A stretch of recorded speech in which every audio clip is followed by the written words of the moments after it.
3 lives, 3 worlds, Lotus steps. Wherever step goes, Lotus blooms. Metamorphosis.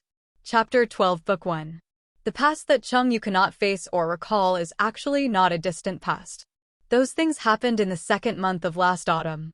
This moon is called Guiwei in Lichuan. In the previous dynasty, a famous scholar who was born and raised here once wrote a poem in which there is a sentence, "The laurel moon is unscarred, and my thoughts wander into the water and go to the Han River." Therefore, later people in Lichuan also called this month unscarred.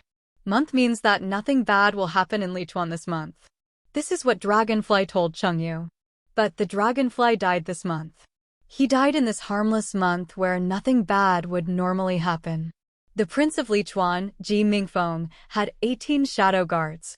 Dragonfly was the only female shadow guard among the 18 shadow guards, and she was also Ji Mingfeng's best shadow guard. Lichuan is located in the southernmost part of Dashi, bordering Nanran, Modu, Zhujian, and other small barbarian countries. Han and barbarians have lived together for hundreds of years, and some of the folk customs are actually very different from those in the Central Plains. Chengyu temporarily lived in Lichuan Prince's mansion for half a year. She learned about various ancient customs in Lichuan partly from books. Ji Mingfeng had everything in his study, including various paintings of mountains and rivers and seas, and ancient customs. There were many old written conversations. The other half she heard from Dragonfly. Dragonfly was a true know-it-all. She knew all the anecdotes, such as strange stories on the street, and anecdotes such as the secrets of various foreign countries.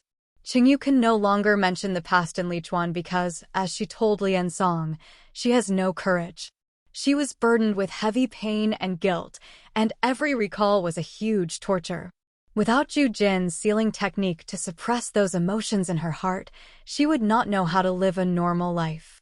Today, she is no longer as optimistic, fearless, and carefree as she was when she was 15. Many times she pretends that she is still the same person she was back then, but she is no longer.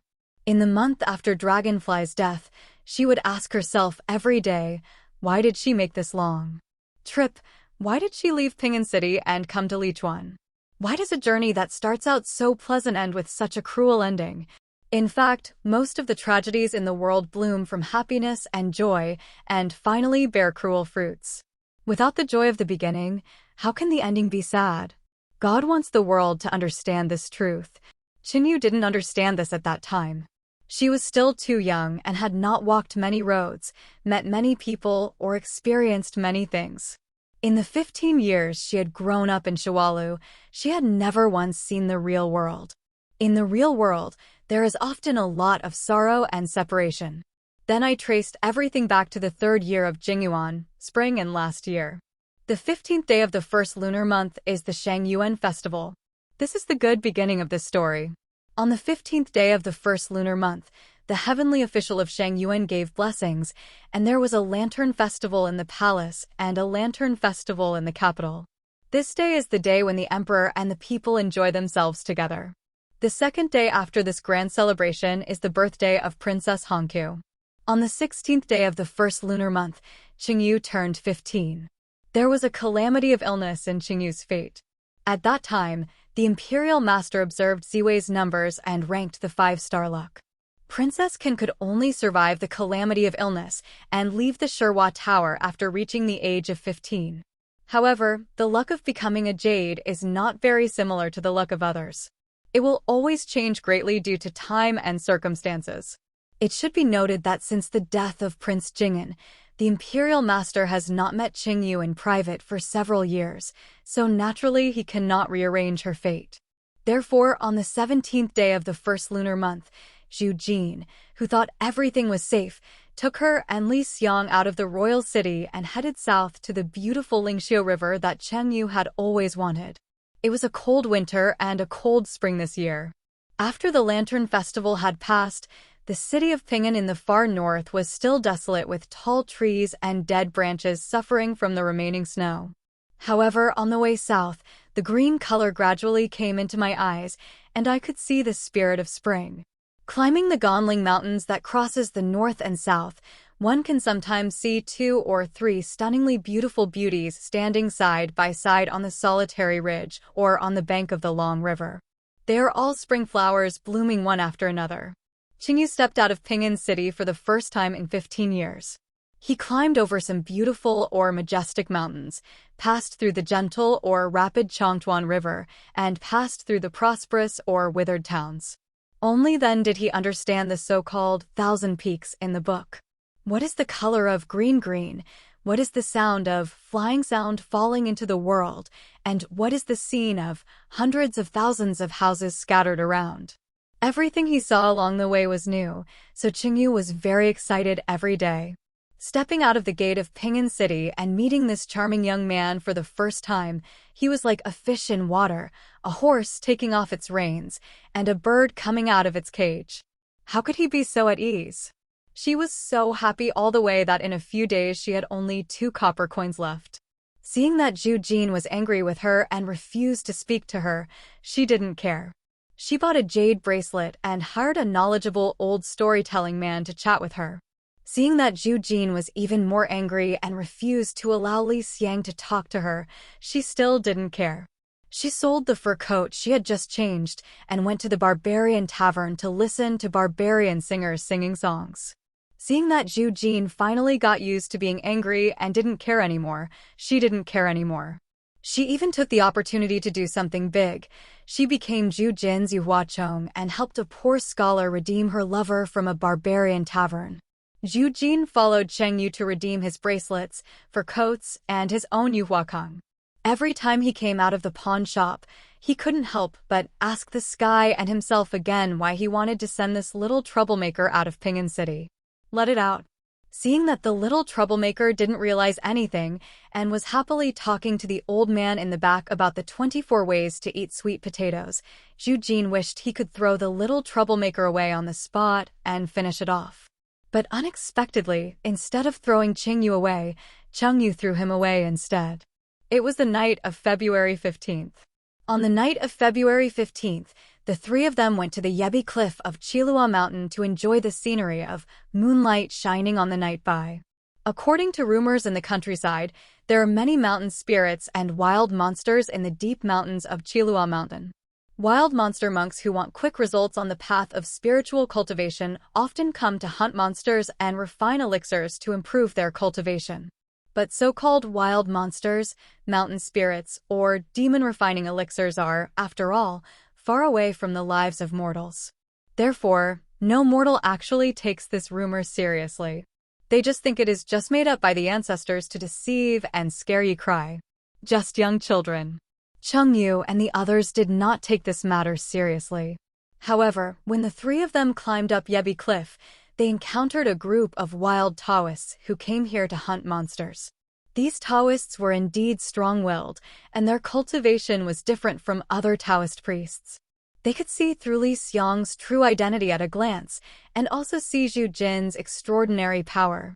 The Taoist's heart is evil, so he doesn't care about good and evil monsters. He just feels that the 2 of them are rich in spiritual power and are good prey that has not been seen in 100 years. He immediately sets up a monster hunting array to capture them and make elixirs. In Chengyu's eyes, Zhu Hibiscus has always been omnipotent, but even she knows that such Zhu Hibiscus also has a weakness. Zhu Hibiscus' Achilles' heel is the full moon night. Because he suffered a serious injury hundreds of years ago, the injury has never healed. Although it is not a hindrance at ordinary times, on a restful night like a full moon night, his magic power will be at full strength. Lose. You can imagine the outcome of this fight. Zhu Jin was seriously injured, and the 3 of them had no choice but to escape under the moon, but the people were in hot pursuit. At that time, Zhu Hibiscus was in a coma due to serious injuries, and Li Xiang's magic power was only enough to contain the spiritual energy of the 2 of them. He carried Zhu Hibiscus and Chengyu on his back, and was able to temporarily save the lives of the 3 of them under the relentless pursuit of the Taoists. However, seeing that Li Xiang's strength was gradually failing him, no matter how hard he tried to escape, he was just escaping to death. In such a desperate situation, Chengyu, who had always looked at him as a child, showed rare calmness. He quickly peeled off the bloody clothes from Ju Hibiscus and put it on himself. He lowered his voice and said to Li Xiang, "Sister Li Xiang, here you go. You have 3 tasks." She pointed out a finger. "First, turn me into the shape of hibiscus." She added a finger. "Second, give me a strong horse that can last at least 1 stick of incense." Her ring finger also stood up. "Third, after I lure them away, I will give you a stick of incense to find an opportunity to take Ju Hibiscus to a safe place. Can you do it?" She said this in a very loud voice. Steady, although his face was pale, there was no trace of emotion in his eyes. Li Xiang gasped and held onto her sleeves. She kept looking at Li Xiang. "Sister Li Xiang, this is our only way to survive. Even if they catch me, they won't treat me like a mortal. They are just somehow torture my skin and flesh, and when the moon disappears and the hibiscus wakes up, you guys will look for an opportunity to save me." After saying this, he pushed Li Xiang away, ducked out of his hiding place, and ran all the way towards the depths of the dense forest. Cheng Yu knew Li Xiang well.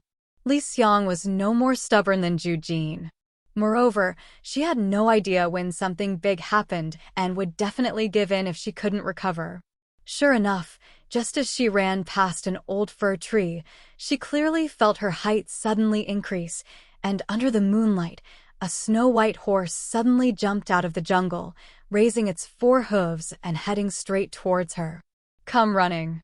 Although Cheng Yu was not good at martial arts, her archery skills were second to none among the clan members. She could distinguish sounds by ear, and when she jumped onto the horse while running, the group of Taoist priests happened to climb over a small slope with their swords and crashed into her eyes. Seeing the phosphorus fire dimly reflecting the solemn faces of the Taoists, Cheng Yu didn't stop for a moment, turned his horse's head, and headed straight towards the depths of Qilua Mountain. On the other hand, several wild Taoists were stunned for a moment, but did not stop. Yu Jian hurriedly followed. Cheng Yu grew up in Shawalu, and most of the people he was closest to were demons, so Cheng Yu actually understood the habits of demons. The world likes to divide demons into good demons and evil demons, but they themselves only divide demons into qualified demons and unqualified demons. Demons have demon qualities, and among demons with qualities there are also cannibals. However, these demons only eat the Dharma body and Tao bones for cultivation, and do not eat mortal bodies for the purpose of satiation. It means that if a demon has qualifications, it will eat monks, Taoists, and cultivators who have magic power, but will not eat mortals without magic power. Only demons without qualifications can even eat such boring things as mortal bodies. And the more distinguished the demon, the more he likes to live in the remote mountains and dense forests, which is the reason why Chengyu Yuma ran straight into the dense forests. She is a princess in the clan, and others may have forgotten that she is still a general. She has read the Book of War thoroughly since she was a child, and knows that many of the 36 strategies are good strategies no matter when used. For example, Li Dai Taozhan, on the tree flowering, and borrowing a knife to kill someone. The horse entered the deep mountains. Because this snow-white horse was transformed from a hare in Lixiandian Mountain, it was very familiar with the paths in the mountains. In addition, there were indeed many mountain monsters who loved to eat cultivators living in the deep mountains. They were influenced by the Taoist breath, appeared one after another and came out to fight, and indeed as Chengyu wished, they stopped the wild Taoists from pursuing her. Chengyu forward, and then came out of the mountain from the other side. The sound of the monsters and Taoist priests fighting behind him was hidden in the shadow of the trees and could no longer be heard. Originally, Chengyu was a little worried whether her calculations would be too satisfactory, because in a deserted mountain like Qilua Mountain, there are monsters with rules and monsters without rules. She wanted to use the opportunity to break through. Going deep into the mountains is actually putting your own life in danger. She told Rishiang that her method was their only way to survive, but in fact, it might also be her death, and she knew it. In a critical moment, she just took a gamble with God's will. This was the case for Chengyu at the age of 15. Young Master Yu, who was fearless in the city of Ping'an and fearless both heaven and earth, had a cloud in his heart. He could afford to gamble and lose. She felt that her gambling luck was very good tonight, and the hibiscus petals in the brocade bag on her chest were also very fresh, which showed that the hibiscus was fine. When Baiju took her to a road behind Qilua Mountain, Chengyu finally breathed a sigh of relief. But as soon as he was relieved, a group of rough men wielding knives and clubs rushed out from the diagonal stab. They were bandits who were occupying the Anyun Mountain next door and robbing. Coincidentally, just when she came out of the mountain, Li Xiang used the transformation technique on Chengyu, so the bandits saw that she was not a young man, but a single beauty in her prime. In the script of the drama, whenever a lone beauty encounters bandits on the road, she will be snatched up the mountain to be the wife of a stronghold. Chengyu has followed Hua Feiwu and watched this kind of drama for several years, so she knows this very well. Only the unknown in the world is worth fearing. Young Master Jade relies on her intelligence and has always been arrogant. She feels that she has used tricks to get rid of the wild monsters, so is she still afraid of a few mere mortals? Therefore, Chengyu did not feel scared when a group of reckless men tied up his hands and feet and captured him. He still thought in his heart that these bandits were actually very conscientious bandits, and nothing they did was out of the ordinary. It's easy to understand how to rob mountains diligently, and if you can't rob money, just rob people. It's much better than the monsters or demons who eat people and refine them at every turn. It's still an area she knows better. When you are dealing with normal people, things are easy to handle. Is there anyone smarter than her among ordinary normal people? It's hard to have. However, she had been frightened all night and was indeed a little tired at this time. She could not immediately compete with them in a battle of wits and courage. She planned to calm down and rest for a while. But she was very emotional and felt that tonight was really wonderful. 15-year-old Chengyu was so fearless, free and easy, and conceited at that time. But obviously the excitement of the night couldn't stop there. This group of rough guys easily robbed Chengyu tonight because of such a beauty. They went back to suppress the stronghold. Feeling complacent, they inadvertently made an aggressive mistake.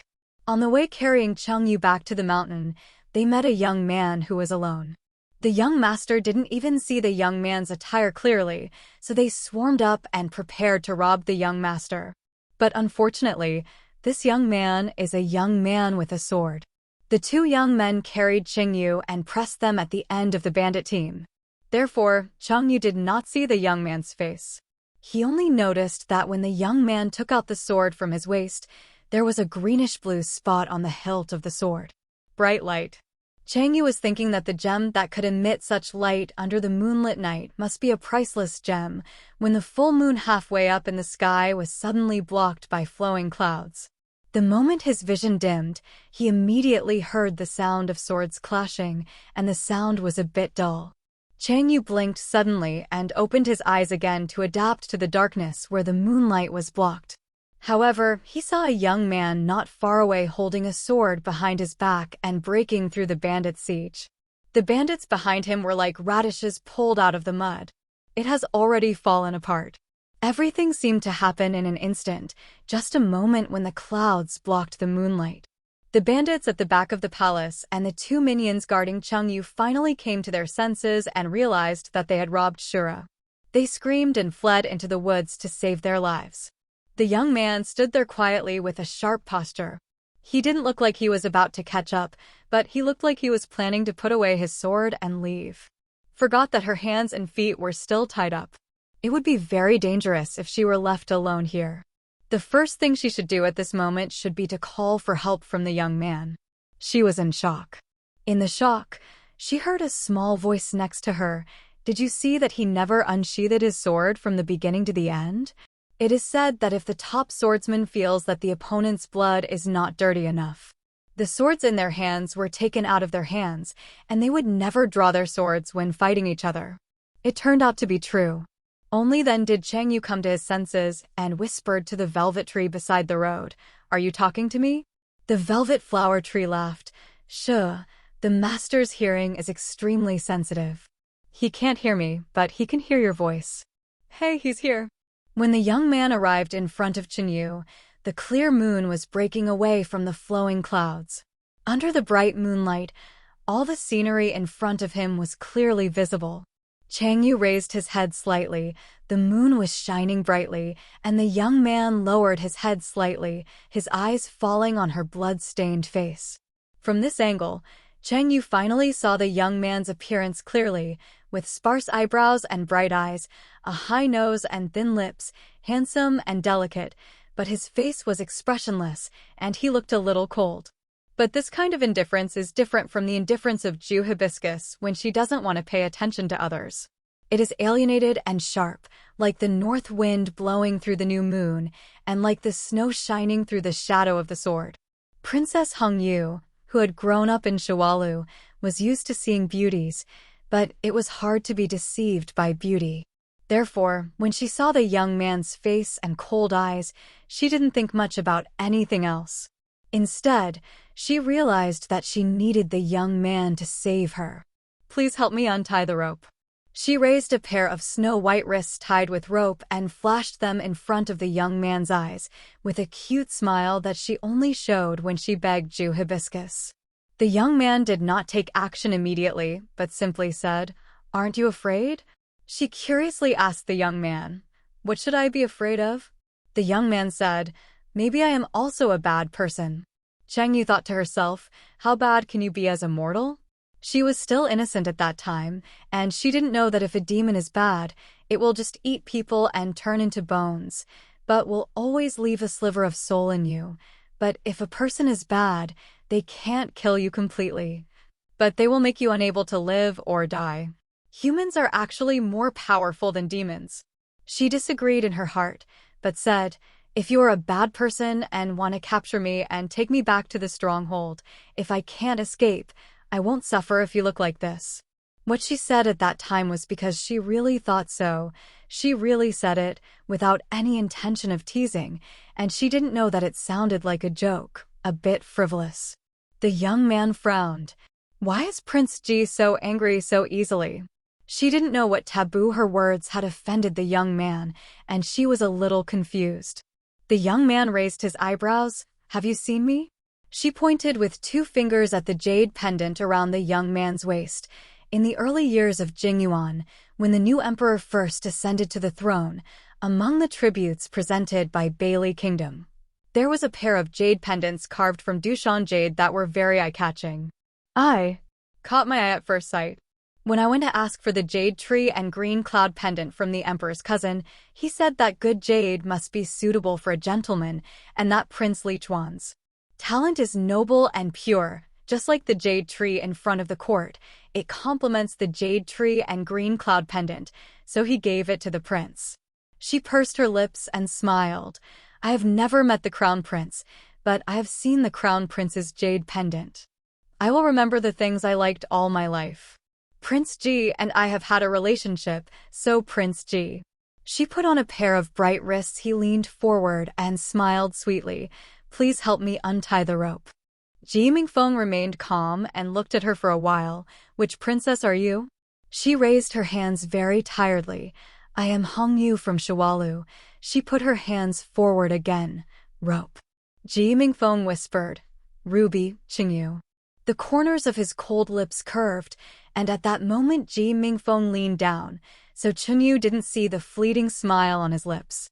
This is how Chunyu met Ji Mingfeng, the prince of Lichuan. She wanted to find a safe place to wait for Zhu Jin to come find her, so Ji Mingfeng took her back. That night, she originally followed Zhu Hibiscus to Qilua Mountain for the scene of the moon shining on the night wall, but when she passed by the night wall cliff and saw the beautiful scene of the clear moon shining on the night wall, the person next to her was changed to Ji Mingfeng. At that time, he was walking closer to her, and the moonlight cast his shadow on the night jade, making him tall and tall. The night was quiet, and the jade tree and green cloud pendant made a nice soft sound when he walked. A gentleman wears jade for self-cultivation, which means to alert himself with the sound of jade. If the person who wears jade moves impatiently, the jade sound will be anxious and irritable. If the person wears jade and stops walking slowly, the jade sound will be fine and unpleasant. Cheng Yu looked at Ji Mingfeng in the moonlight. His side face looked particularly cold in the moonlight. She thought, This is a skilled swordsman, but he is also a gentleman who cultivates his body and mind. The swordsmen she has seen in the past rarely have such cultivated etiquette, but the scholars she has seen who have cultivated etiquette do not have such skills. She admired him very much, thinking that her emperor's cousin was right, the eldest son of Prince Ji's mansion. He was indeed a jade tree in front of the court. Qingyu admired Ji Mingfeng and was full of friendship. Along the way, she was thinking about how she could persuade Zhu Hina to stay in the palace for a few more days when Zhu Hina came to the palace. Unexpectedly, after 2 days of taking root in the palace, I did not expect Zhu Hibiscus to come to join me. I only waited for a letter on the 3rd day, which was written by Li Xiang himself. It was said to the effect that Zhu Hibiscus's injury this time was related to some physical and chronic diseases. Although it was not serious, it still needed to be recuperated. There was no place near Lichuan Mansion where the spiritual energy was strong enough for him to recuperate. She needed to go to Yuhu Snow Mountain with him. However, the princess was mortal and could not bear the hard work and cold of this urgent journey, so she asked the princess to stay at the Lichuan Palace for half a year, and they would come to pick Zhu Jin up when she was well. After reading the letter, Chengyu touched the hibiscus petals on his heart. The petals were intact, and he was indeed fine. She thought about it for a moment. Zhu Jin was a flower demon. If he really wanted to take her with him no matter where he went, wouldn't there be any way? It was probably because she had annoyed him so much along the way that he deliberately left her here. She was confused for a while, then jumped for joy.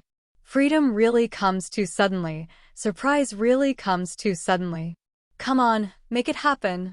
As Chengyu expected, Zhu Jin did throw her in the palace on purpose, but it wasn't just because she made him so angry that his liver hurt.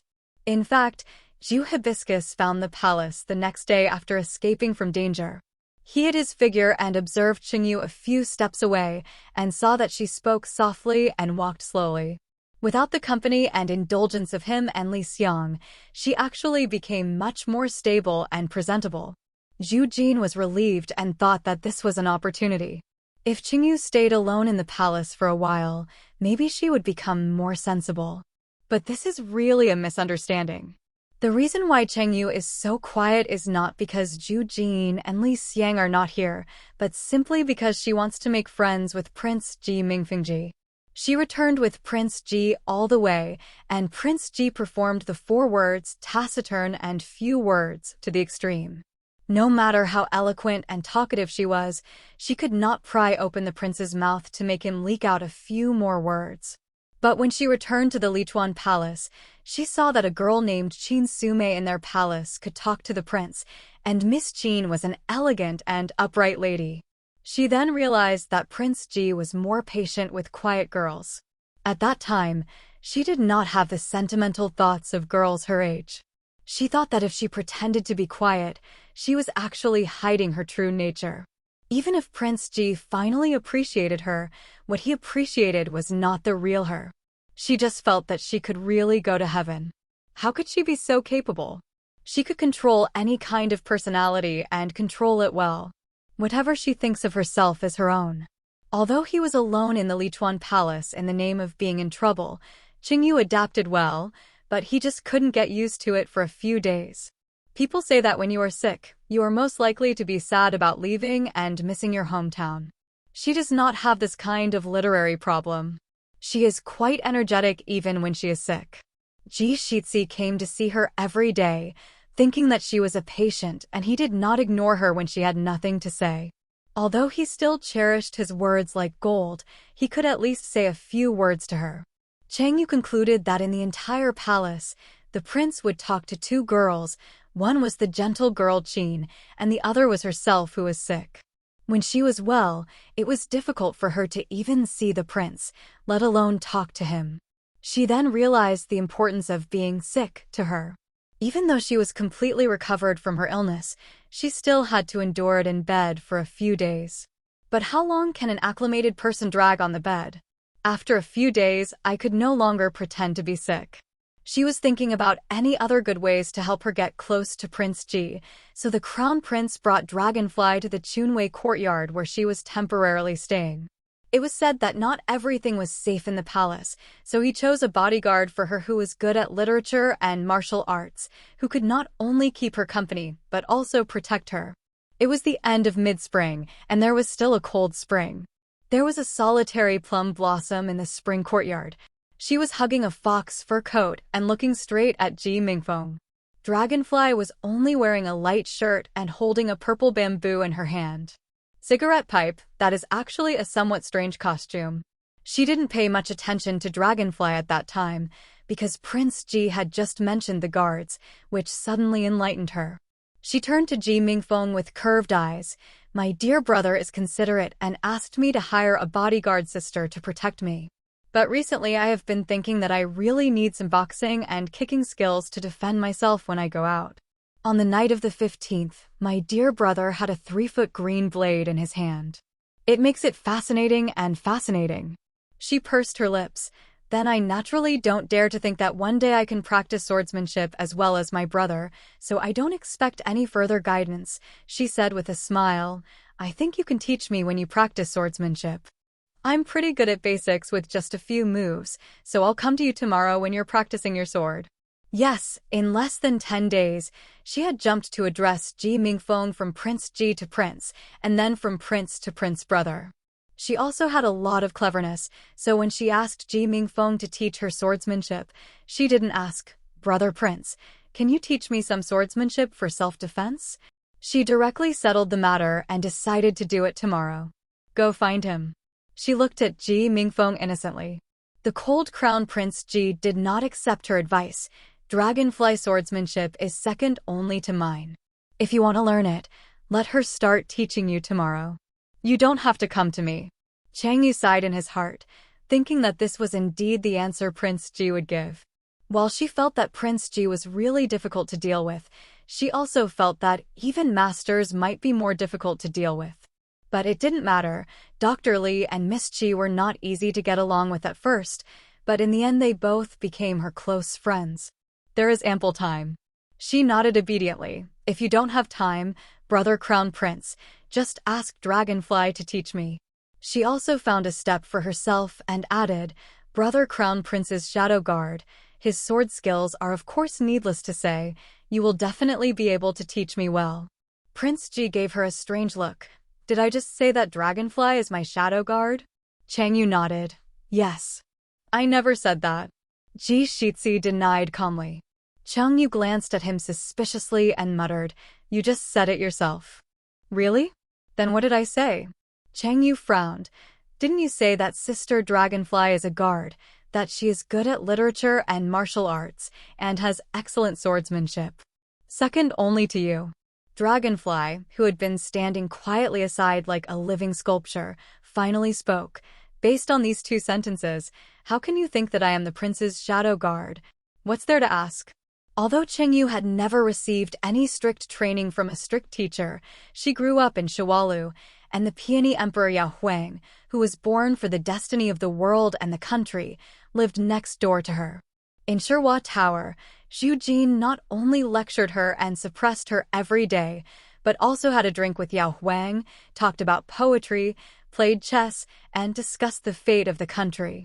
She copied her homework, and they were talking about the Northern Way next door. She embroidered a brocade handkerchief, and they were talking about the Wunua Su next door. She drew a Kuju formation, and they were talking about the Southwest and the barbarians next door. Being immersed in it every day, she is able to understand the world's current situation even if she is mentally retarded, not to mention she is not mentally retarded. She knew the situation of the southwestern border barbarians where Prince Ji was sitting at this time, not to mention 10%, but 80%. In this barbarian land in the southwest, there are 16 barbarian tribes near Lichuan Prefecture. At the beginning of the Dashi dynasty, Emperor Taizu rewarded his merits and made Baisheng general. Ji Wei king. He settled in Lichuan Prefecture and took control of Hanqing, entrusting him with the important task of pacifying the 16 barbarian tribes. Since Emperor Taizu descended, there have been 13 generations of Ji Wei's descendants, hereditary kings of Lichuan, and they have conquered 13 tribes of barbarians. Only Nanran, the most powerful country, is a hard nut to crack. Nanran led the two tribes of Xinai and Huatu, who were related by marriage, to occupy the dangerous position of Jumen Mountain, cutting off the only land route south to the Munger Kingdom, which is rich in spices and often disturbing the other 13 tribes. The worry of Lichuan kings in the past dynasties. The first important achievement of this generation of King Lichuan and his son was to conquer Nanran and unify the 16 barbarian tribes. Director Zhu Jin was cautious and did enough homework before his trip to Lichuan, and he naturally took over the royal palace of Lichuan. It is said that the Nanran country has many mountains, rivers, strange forests, and dangerous swamps, and the Nanran people are good at poison and witchcraft. In order to be able to defeat Nanran, the Lichuan Palace began to train shadow guards 15 years ago and train them in various secret techniques. As a result, a group of talented people were finally cultivated for the palace to investigate the secrets of Nanran and the other 15 tribes. Zhu Jin also mentioned that the 18 shadow guards now in the hands of Prince Wang are rather shadow guards than artistic masterpieces cultivated by King Lichuan. Even in the palace, it is difficult to find such a good group of shadow guards. Talent. To sum up, isn't the answer to this question obvious? Dragonfly asked, how can you see it? Qinyu felt that this was just a question. As long as you are not blind, you can see it. Brother Crown Prince said that Sister Dragonfly is a guard, and she is good at literature and martial arts, and has excellent swordsmanship. She replied, how about she, a weak and beautiful girl, in such a cold spring day, wearing a thin shirt, can stand here for a long time without any trouble? Shit! There is no such ordinary guard in the palace. Of course Sister Dragonfly cannot be an ordinary guard. She made her own decision in her heart. The extraordinary guards in the palace were the shadow guards. The best shadow guards belonged to Ji Mingfeng. If Dragonfly was as powerful as Prince Ji said, it must be his shadow guard. Neither Ji Mingfeng nor Dragonfly spoke. Chang Yu looked at the two of them and frowned suspiciously. Did I guess wrong? After thinking about it, it was possible that Dragonfly was some other strange person. If she guessed wrong, and she didn't really care. She shrugged casually, I just guessed. Ji Shizi's ice face showed no expression, but his eyes stayed on her face for a long time, then turned to Dragonfly and said, I've handed her over to you, and I don't need to say more about what will happen from now on. Dragonfly did not abide by the etiquette of respecting his master like the guards Cheng Yu had seen before, and immediately knelt down to show his loyalty to Ji Mingfeng. Dragonfly just smiled and said in a gentle voice, from now on, if the princess is in danger, Dragonfly will protect the princess even if she dies. Because Cheng Yu rarely heard words such as death or immortality in Shihua Tower, and he couldn't help but feel shocked when he accidentally heard such words swearing to die. But the shock at that time only passed through her mind and did not attract her attention. Dragonfly's words seemed to satisfy Ji Mingfeng. He nodded, looked at Cheng Yu again, but turned around and left without saying anything else. Cheng Yu watched Ji Mingfeng's back and sighed sadly. After watching Ji Mingfeng's back past the courtyard gate and out of sight, Feng withdrew his gaze and turned his attention to the Dragonfly who was about to accompany her.